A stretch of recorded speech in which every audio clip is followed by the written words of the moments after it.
ನಮಸ್ಕಾರ ವೀಕ್ಷಕರೇ, Karnataka power TV ನ್ಯೂಸ್ಗೆ ತಮ್ಮೆಲ್ಲರಿಗೂ ಸ್ವಾಗತ. ವಾರ್ತೆಗಳ ವಿವರ. ಜಮೀನು ವಿವಾದ, ಮಾರಕಾಸ್ತ್ರಗಳಿಂದ ಕೊಚ್ಚಿ 6 ಜನರ ಕೊಲೆ, ಇಬ್ಬರಿಗೆ ಗಾಯ. ಭೀಮಾ ತೀರದಲ್ಲಿ ಮತ್ತೊಂದು ಹತ್ಯಾಕಾಂಡ. ವಿಜಯಪುರ ಕೊಲೆ, ಸುಲಿಗೆ, ದರೋಡೆ ಕೃತ್ಯಗಳಿಂದಲೇ ಕುಖ್ಯಾತಿ ಪಡೆದಿರುವ ಭೀಮಾ ತೀರದಲ್ಲಿ ಮತ್ತೊಂದು ಭೀಕರ ಹತ್ಯಾಕಾಂಡ ನಡೆದಿದೆ. ಕರ್ನಾಟಕ ಮಹಾರಾಷ್ಟ್ರದ ಗಡಿಯ ಭೀಮಾ ನದಿ ಪಾತ್ರದಲ್ಲಿರುವ ಚಡಚಣ ತಾಲೂಕಿನ ಗೋವಿಂದಾಪುರದಲ್ಲಿ ಶುಕ್ರವಾರ ಮಧ್ಯಾಹ್ನ ಒಂದೇ ಕುಟುಂಬದ 4 ಸದಸ್ಯರು ಹಾಗೂ ಜೊತೆಗಿದ್ದ 2 ಅಮಾನುಷ್ಯವಾಗಿ ಹತ್ಯೆಗೀಡಾಗಿದ್ದಾರೆ. ಚಡಚಣ ತಾಲೂಕು ಪಂಚಾಯಿತಿ ಮಾಜಿ ಸದಸ್ಯ ಚಂದು ಉರ್ಫ್ ಚಂದ್ರಕಾಂತ್ ನಿರಾಳೆ 55 ವರ್ಷ, ದುಂಡಪ್ಪ ರೇವಣಸಿದ್ದಪ್ಪ ನಿರಾಳೆ 65 ವರ್ಷ, ಶಿವಪುತ್ರ ರೇವಣಸಿದ್ದ ನಿರಾಳೆ 58 ವರ್ಷ, ರಾಹುಲ್ ನಿರಾಳೆ 25 ವರ್ಷ, ಸಮರ್ಥ ನಿರಾಳೆ 23 ವರ್ಷ ಹಾಗೂ ಶಬೀರ್ ನದಾಫ್ 45 ವರ್ಷ. ಮೃತರು ದಸೂರ ಗ್ರಾಮದ ಅರವಿಂದ ಯಶವಂತರ ಕಟಗಿ, ಮಹಾರಾಷ್ಟ್ರದ ದಸೂರ ಗ್ರಾಮದ ಜಿಸಿಬಿ ಚಾಲಕ ಸಂದೀಪ್ ಭಾರತಮಾನಿ ಗಾಯಗೊಂಡರು. ಜಮೀನು ವಿವಾದವೇ ಘಟನೆಗೆ ಕಾರಣ ಎನ್ನಲಾಗಿದ್ದು, ಶುಕ್ರವಾರ ಜಮೀನು ಬಳಿ ತೆರಳಿದ್ದ ಸಂದರ್ಭ ಏಕಾಏಕಿ ದಾಳಿ ನಡೆಸಿದ ದುಷ್ಕರ್ಮಿಗಳ ಕಂಡ ಕೆಂಗಣ್ಣಿಗೆ. ಜಮೀನು ವಿವಾದವೇ ಘಟನೆಗೆ ಕಾರಣ ಎನ್ನಲಾಗಿದ್ದು, ಶುಕ್ರವಾರ ಜಮೀನು ಬಳಿ ತೆರಳಿದ್ದ ಸಂದರ್ಭ ಏಕಾಏಕಿ ದಾಳಿ ನಡೆಸಿದ ದುಷ್ಕರ್ಮಿಗಳ ಕಂಡ ಕಣ್ಣಿಗೆ ಕಾರದ ಪುಡಿ ಎರಚಿ ಕಬ್ಬು ಕತ್ತರಿಸುವ ಆಯುಧದಿಂದ ಕೃತ್ಯ ಎಸಗಿದೆ. ಮೃತದೇಹಗಳು ಹಾಗೂ ಗಾಯಾಳುಗಳನ್ನ ವಿಜಯಪುರದ ಬಿಎಲ್ಡಿವಿ ಆಸ್ಪತ್ರೆಗೆ ರವಾನಿಸಲಾಗಿದೆ. ಘಟನೆಗೆ ಗೋವಿಂದಪುರದಲ್ಲಿ ವಿವಾದದ ಭಾಗವಾಗಿರುವ ಕುಟುಂಬವೊಂದರ ಕೈವಾಡದ ಶಂಕೆ ವ್ಯಕ್ತವಾಗಿದೆ. ಚಂದು ನಿರಾಳೆ, ರಾಹುಲ್ ನಿರಾಳೆ, ದುಂಡಪ್ಪ ನಿರಾಳೆ, ಸಮರ್ಥ ನಿರಾಳೆ, ಶಿವಪುತ್ರ ನಿರಾಳೆ, ಶಬೀರ್ ನದಾಫ್.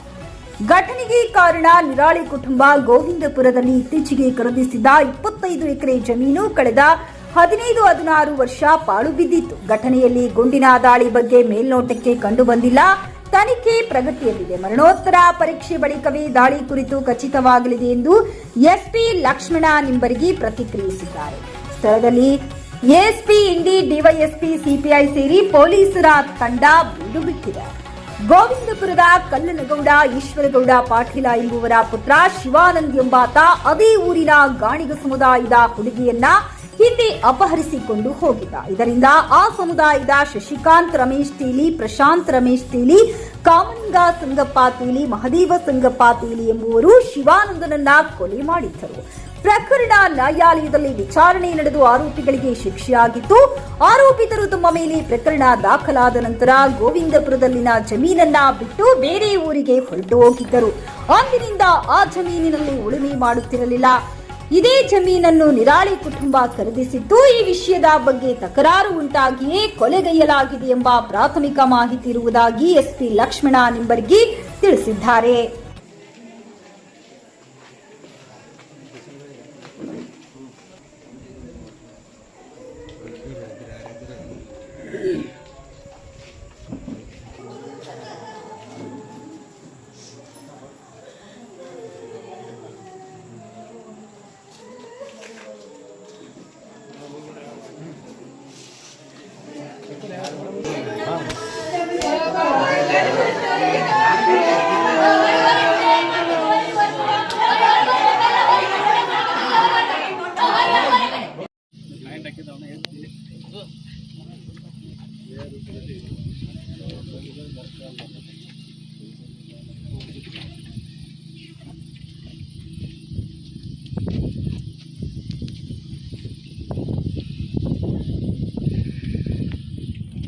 Side.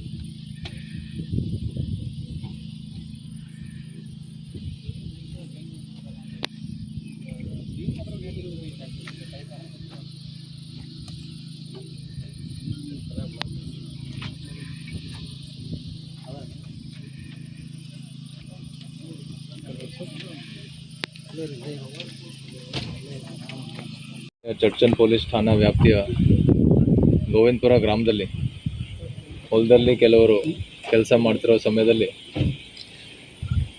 ಅನೇಕ ಜನ ಬಂದು ಅವ್ರ ಮೇಲೆ ಚಾಕು, ಮಚ್ಚು ಮತ್ತು ಬೇರೆ ಬೇರೆ ಆಯುಧಗಳಿಂದ ಹಲ್ಲೆ ಮಾಡ್ತಾರೆ. ಈ ಘಟನೆಯಲ್ಲಿ ಸ್ಥಳದಲ್ಲೇ 6 ಜನ ಮೃತಪಟ್ಟಿರುತ್ತಾರೆ. ಇದರಲ್ಲಿ ಒಂದೇ ಕುಟುಂಬದ 5 ಜನ ಸದಸ್ಯರು ಹಾಗೂ ಇನ್ನೊಬ್ಬ ವ್ಯಕ್ತಿ ಈ ಘಟನೆಯಲ್ಲಿ ಮೃತಪಟ್ಟಿದ್ದಾರೆ. ಈಗಾಗಲೇ ಈ ಘಟನೆಯ ಪ್ರಾಥಮಿಕ ತನಿಖೆ ನಾವು ಪ್ರಾರಂಭ ಮಾಡಿದ್ದೀವಿ. SP ಬಿಜಾಪುರ ಅವರ ನೇತೃತ್ವದಲ್ಲಿ ತನಿಖೆ ನಡೀತಾ ಇದೆ. ಮೃತರನ್ನು ಈಗಾಗಲೇ ಬಿಜಾಪುರ ಆಸ್ಪತ್ರೆಗೆ ನಾವು ಶಿಫ್ಟ್ ಮಾಡಿದ್ದೀವಿ. ಮತ್ತು ಆರೋಪಿತರ ಬಗ್ಗೆ ಈಗಾಗಲೇ ನಮಗೆ ಕೆಲವೊಂದು ಮಾಹಿತಿ ಇದೆ. ಆದಷ್ಟು ಶೀಘ್ರದಲ್ಲಿ ಅವ್ರಿಗೂ ಕೂಡ ನಾವು ಬಂಧಿಸ್ತೀವಿ ಮತ್ತು ತನಿಖೆಯನ್ನು ಮುಂದುವರಿಸ್ತೀವಿ. ಇವತ್ತಿನ ದಿನ ಚಡಚನ ಪೊಲೀಸ್ ಠಾಣಾ ವ್ಯಾಪ್ತಿಯ ಗೋವಿಂದಪುರ ಗ್ರಾಮದಲ್ಲಿ ಇವತ್ತು ಮಧ್ಯಾಹ್ನ ಅರೌಂಡ್ 2:30 ಓ ಕ್ಲಾಕಿಗೆ ಹೊಲದಲ್ಲಿ ಕೆಲಸ ಮಾಡ್ತಾ ಇರುವಂಥ ಒಂದು 8 ಅಥವಾ 8ಕ್ಕಿಂತ ಹೆಚ್ಚು ಜನ ಕೆಲಸ ಮಾಡ್ತಾಯಿದ್ರು. ಅದರಲ್ಲಿ ಸುಮಾರು 28 ಜನ, ಈಗ ಕಂಪ್ಲೇಂಟಲ್ಲಿ ಅವರು 28 ಜನ ಬೈಕ್ಗಳಲ್ಲಿ ಬಂದುಬಿಟ್ಟು ಒಟ್ಟು 6 ಜನನ ಇಲ್ಲಿ ಮರ್ಡರ್ ಮಾಡಿದ್ದಾರೆ. ಇನ್ನಿಬ್ಬರು ಇಂಜೂರ್ಡ್ ಇದ್ದಾರೆ. ಅವರನ್ನು ಈಗಾಗಲೇ ಹಾಸ್ಪಿಟ್ಲಿಗೆ ಶಿಫ್ಟ್ ಮಾಡಿದ್ದೀವಿ. ಈ ಘಟನೆ ಹಿನ್ನೆಲೆಯನ್ನು ನಾವು ಚೆಕ್ ಮಾಡಿದಾಗ ಈ ಏನಿದು ಲ್ಯಾಂಡು ಸುಮಾರು 25 ಎಕರೆ ಲ್ಯಾಂಡ್ ಇದೆ. ಅದರಲ್ಲಿ ಒರಿಜಿನಲ್ ಓನರು ತೇಲಿ ಅಂತಂತೇಳಿ ಫ್ಯಾಮ್ಲಿ. ಅವರು ಮುಂಚೆ ಇಲ್ಲೇ ನೀವರ್ಗಿ ಊರಲ್ಲಿ ಇದ್ದರು. ಈ ಏನು ಸಸ್ಪೆಕ್ಟೆಡ್ ಅಕ್ಯೂಸ್ಡ್ ಏನಿದ್ದಾರೆ ಕಂಪ್ಲೇಂಟಲ್ಲಿ, ದಟ್ ಇಸ್ ಕಲ್ಲನಗೌಡ ಪಾಟೀಲ್ ಮತ್ತು ಅವರ ಫ್ಯಾಮಿಲಿ ಮೆಂಬರ್ಸ್ ಏನಿದ್ದಾರೆ, 2015ರಲ್ಲಿ ಈ ಏನೋ ಒಂದು ಕಲ್ಲನಗೌಡ ಪಾಟೀಲ್ರ ಕಡೆ ಇರುವಂಥ ಹುಡುಗ ಶಿವಾನಂದ್ ಅನ್ನೋನು ತೇಲಿ ಫ್ಯಾಮಿಲಿ ಕಡೆ ಹುಡುಗಿಯನ್ನು ಮದುವೆ ಆಗಿರ್ತಾನೆ. ಸೊ ಮದುವೆಯಾಗಿ ಮಕ್ಕಳಿಗೆ ಎಲ್ಲರೂ ಇರ್ತಾರೆ. ಬಟ್ 2015ರಲ್ಲಿ ಶಿವಾನಂದ್ ಅನ್ನುವಂಥ ಹುಡುಗನ ಟ್ರ್ಯಾಕ್ಟರ್ನ ಹಾಯಿಸಿ ಕೊಲೆ ಮಾಡಿರ್ತಾರೆ. ಆ ಕೊಲೆ ಕೇಸಲ್ಲಿ ಒಟ್ಟು 4 ಜನ ಆರೋಪಿತರು ಈಗಾಗಲೇ ಜೈಲು ಶಿಕ್ಷೆ ಆಗಿದೆ. ಮತ್ತು 2024ರಲ್ಲಿ ಅವರು ಕೋರ್ಟಿಂದ ರಿಲೀಸ್ ಆಗಿದ್ದಾರೆ. ಸೊ ಅದು ಹೈಕೋರ್ಟ್ ಅದು ಸುಪ್ರೀಂ ಕೋರ್ಟಿಗೆ ಹೋಗಿ ರಿಲೀಸ್ ಆಗಿದ್ದಾರೆ. ತದನಂತರ ತೇಲಿ 2015ರ ಘಟನೆ ನಂತರ ಇದೇನು ಒರಿಜಿನಲ್ ಓನರ್ ತೇಲಿ ಫ್ಯಾಮಿಲಿ ಇತ್ತು, ಅವರು ಇಲ್ಲಿ ಉಳುಮೆ ಆಗಲಿ ಅಥವಾ ಏನೂ ಮಾಡಿಲ್ಲ. ಪೂರ್ತಿ ಇದು ಸುಮಾರು ಟೋಟಲ್ 30 ಎಕರೆ ಇದೆ, 5 ಎಕರೆ ಖರೀದಿ ಮಾಡಿಲ್ಲ, ಹಾಗೆ ಬಿಟ್ಟಿದ್ದಾರೆ. ಸೊ ಇದು ಪೂರ್ತಿ ಪಾಡು ಬಿದ್ದಿದೆ. ಅಂದರೆ ಯಾವುದೇ ರೀತಿಯಂಥ ಉಳುಮೆ ನಡೆದಿಲ್ಲ ಸುಮಾರು 10-12 ವರ್ಷದಿಂದ. ಕೊಲೆ ಆದಾಗಿದೆ 2015ರಲ್ಲಿ. ಇತ್ತೀಚೆಗೆ ಕಳೆದ 6 ತಿಂಗಳ ಮುಂಚೆ ಈ ಏನು ತೇಲಿ ಫ್ಯಾಮಿಲಿ ಇದೆ, ಇದನ್ನು ಯಾರೂ ಕೂಡ ತೊಗೊಳ್ತಾ ಇರಲಿಲ್ಲ. ಮತ್ತು ಯಾರೇ ತೊಗೊಳಕ್ಕೆ ಬಂದರೂ ಕೂಡ ಈ ಕಲ್ಲನಗೌಡ ಪಾಟೀಲ್ ಫ್ಯಾಮಿಲಿ ಏನಿತ್ತು ಅದಕ್ಕೆ ಅಬ್ಜೆಕ್ಟ್ ಮಾಡ್ತಿದ್ರು. ಒಂದು 6 ತಿಂಗಳು ಮುಂಚೆ, ಅಂದಾಜು 6 ತಿಂಗಳು ಮುಂಚೆ ಈ ಚಡಚನ ಪಟ್ಟಣದ ನಿರಾಳೆ ಫ್ಯಾಮಿಲಿ ಈ ಹೊಲವನ್ನು ಖರೀದಿ ಮಾಡ್ತಾರೆ 25 ಎಕರೆ. ಸುಮಾರು 20 ದಿನಗಳ ನಂತರ ಇಲ್ಲಿ ಕೆಲಸ ಸ್ಟಾರ್ಟ್ ಮಾಡಿದ್ದಾರೆ. ಇಲ್ಲಿ ಬೆಳೆದಿರುವಂಥ ಗಿಡ ಕಂಟಿಗಳನ್ನು ಕ್ಲೀನ್ ಮಾಡೋದು, ಅದನ್ನೆಲ್ಲ ಕೆಲಸ ಸ್ಟಾರ್ಟ್ ಮಾಡಿದ್ದಾರೆ. ಸೊ ಇವರಿಬ್ಬರು ಮತ್ತು ಕಲ್ಲನಗೌಡ ಪಾಟೀಲ್ ಅಂಡ್ ಫ್ಯಾಮಿಲಿ ಮತ್ತು ನಿರಾಳೆ ಫ್ಯಾಮಿಲಿ ಮಧ್ಯೆ ಕಳೆದ 1 ತಿಂಗಳ ನಂತರ ಈ ಖರೀದಿ ಮಾಡಬೇಕಾದ್ರೂ ತೊಗೊಳ್ಬೇಡಿ ಅಂತಂತ ಹೇಳೋ ಒಂದು ಮಾಹಿತಿನೂ ಕೂಡ ಇದೆ. ಮತ್ತು ಈ ಕ್ಲೀನ್ ಮಾಡಬೇಕಾದ್ರೂ ಕೂಡ ಕುಂತು ಮಾತಾಡುವಂಥ ಪ್ರಯತ್ನಗಳನ್ನು ಮಾಡಿದ್ದಾರೆ. ಬಟ್ ಇದು ಯಾವಾಗ ಸಕ್ಸಸ್ ಆಗಲಿಲ್ಲ. ಇವತ್ತು ಮೋಸ್ಟ್ ಪ್ರಾಬಬ್ಲಿ ಅವರು ಹೊಲದಲ್ಲಿ ಕೆಲಸ ಮಾಡ್ತಾ ಇರೋದನ್ನು ನೋಡಿಬಿಟ್ಟು ಸೊ ಬೈಕಲ್ಲಿ ಕರ್ಕೊಂಡು ಬಂದುಬಿಟ್ಟು ಇವತ್ತು ಒಟ್ಟು 6 ಜನರನ್ನ ಇಲ್ಲಿ ಮರ್ಡರ್ ಮಾಡಿದ್ದಾರೆ. ಅದರಲ್ಲಿ ಗುಂಡಪ್ಪ ನಿರಾಳೆ, ಚಂದ್ರಕಾಂತ್ ನಿರಾಳೆ, ಶಿವಪುತ್ರ ನಿರಾಳೆ, ಶಿವಪುತ್ರ ಮಕ್ಕಳಾದಂಥ ರಾಹುಲ್, ಸಮರ್ಥ, 5 ಜನ ಒಂದೇ ಕುಟುಂಬದವರು. ಮತ್ತು ಶಬೀರ್ ಅತ್ತಾರ್ ಅನ್ನುವಂಥ ಒಬ್ಬ ವ್ಯಕ್ತಿ ಕೂಡ, ಅದನ್ನು ಕೂಡ ಚರ್ಚನ ಪಟ್ಟದವನು. ಮೋಸ್ಟ್ ಪ್ರಾಬಬ್ಲಿ ಅವನು ಇಲ್ಲಿ ಕಟ್ಟಿಗೆ ಕಡಿದನ್ನು ತೊಗೊಳಕ್ಕೆ ಬಂದಿರ್ಬೋದು. ಸೊ ಇವರು 6 ಜನ ಹೊಡೆದಾಕಿದ್ದಾರೆ. ಇದ್ದಂಥ JCB ಡ್ರೈವರು ಮತ್ತು ಇನ್ನೊಬ್ಬ ವ್ಯಕ್ತಿ ಅವ್ರಿಗೆ ಇಂಜೂರ್ಡ್ ಆಗಿದೆ. They are fine. ಸೊ ಈಗಾಗಲೇ ಬಾಡಿಗಳನ್ನು ವಿಜಯಪುರ ಸಿಟಿಯಲ್ಲಿ ಹಾಸ್ಪಿಟಲ್ಗೆ ಶಿಫ್ಟ್ ಮಾಡಲಾಗಿದೆ. FIR ಕೂಡ ಪ್ರಕರಣ ದಾಖಲಾಗ್ತಾ ಇದೆ. ಏನು ತಂಡಗಳನ್ನು ಈಗಾಗಲೇ ರಚನೆ ಮಾಡಲಾಗಿದೆ. ಆದಷ್ಟು ಬೇಗ ಆರೋಪಿತರು ಯಾರು ಅನ್ನೋದನ್ನು ಪತ್ತೆ ಮಾಡುತ್ತೆ. ಈಗಾಗಲೇ ಸೋಕೋ ಮತ್ತು ಫಿಂಗರ್ ಪ್ರಿಂಟ್ ಟೀಮ್ಗಳು ಬಂದು ಕೂಡ ಅವರ ಕೆಲಸ ಕಾರ್ಯವನ್ನು ನಿರ್ವಹಿಸ್ತಾ ಇದ್ದಾರೆ. ಎಲ್ಲರೂ ಪರಾರಿಗಿದ್ದಾರೆ ಸರ್. ಈಗ ಅದೇ ಮಾಡ್ತೀವಿ.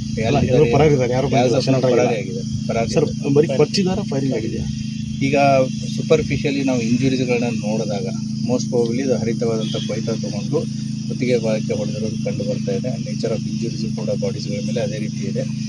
ಫೈರಿಂಗ್ ಆಗಿರೋದು ಬಿಟ್ಟಿರೋದು ನಮಗೆ ಪೋಸ್ಟ್ ಮಾರ್ಟಮ್ದಲ್ಲೇ ಕನ್ಫರ್ಮ್ ಆಗುತ್ತೆ. ಮೇಲ್ಗಡೆ ಯಾವುದು ಕಂಡು ಬಂದಿಲ್ಲ. ಕೆಲವು ದಿನಗಳಿಂದ 2 ಕುಟುಂಬಗಳು ಬಂದು ಚಡಚನ ಪೊಲೀಸ್ ಠಾಣೆಗೆ ಭೇಟಿ ಕೊಟ್ಟಿದ್ರು. ಈ ಸಮಸ್ಯೆ ಆಗಿದೆ, ಅದನ್ನು ಚೆಕ್ ಮಾಡುತ್ತೆ, ಎಂಕ್ವೈರಿ ಮಾಡುತ್ತೆ. ಬಂದಿದ್ರು ಬಿಟ್ಟಿದ್ರು ಅನ್ನೋದನ್ನು ಗೊತ್ತಿಲ್ಲ.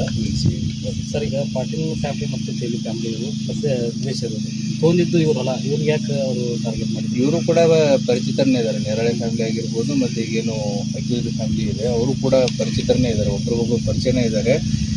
ಮೋಸ್ಟ್ ಪ್ರಾಬಬ್ಲಿ ತೇಲಿ ಫ್ಯಾಮಿಲಿ ನೇರವಾಗಿ ತೊಗೊಂಡು ಕೊಡಲ್ಲ ಅನ್ನೋದು ಒಂದಿರ್ಬೋದು. ಮತ್ತು ತೇಲಿ ಕುಟುಂಬದ ಒಂದು ಮಹಿಳೆಯೂ ಕೂಡ ಈಗ ಅವ್ರ ಮನೆಯಲ್ಲೇ ಇದ್ದಾರಲ್ಲ.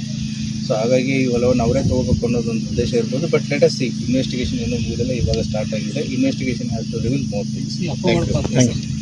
ಇಲ್ಲ ಸರ್, ಈಗ ದೇವರಿಬ್ಬರಿಗೆ ಭೀಮನಗೌಡ ಕೇಸಲ್ಲಿ ಸ್ಟೇಷನ್ಗೆ ಬಂದರು, ಅವಾಗೂ ಏನೂ ಆಗಲಿಲ್ಲ. ಈಗ ಸ್ಟೇಷನ್ಗೆ ಬಂದು ಹೇಳಿದ್ರು ಕೂಡ ಕ್ರಮ ಕೈಗೊಳ್ಳಿಲ್ಲ, ಯಾಕೆ? ಅಲ್ಲ, ಆ ರೀತಿ ಆಗಿತ್ತು ಅಂತಂದರೆ ಖಂಡಿತವಾಗಿ ನಾವು ಕ್ರಮ ತಗೋತೀವಿ. ಈ ಏನಾದರೂ ಏನು ಇದರಲ್ಲಿ ಪೊಲೀಸ್ ಮಾಹಿತಿ ಬಂದು ಅಥವಾ ಪೊಲೀಸರ ನೆಗ್ಲಿಜೆನ್ಸ್ ಇದ್ದರೆ 100% ಅದನ್ನು ಕ್ರಮವನ್ನು ತಗೋತೀವಿ. No doubt. Thank you.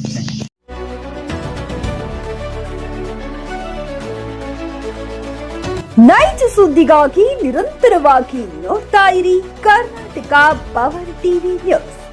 ನೀವು ಇನ್ನ ನಮ್ಮ ಚಾನೆಲ್ ಸಬ್ಸ್ಕ್ರೈಬ್ ಮಾಡಿಲ್ಲ ಅಂದ್ರೆ ಕೂಡಲೇ ಸಬ್ಸ್ಕ್ರೈಬ್ ಮಾಡಿ, ಲೈಕ್ ಮಾಡಿ, ಕಮೆಂಟ್ ಮಾಡಿ ಮತ್ತು ಶೇರ್ ಮಾಡಿ.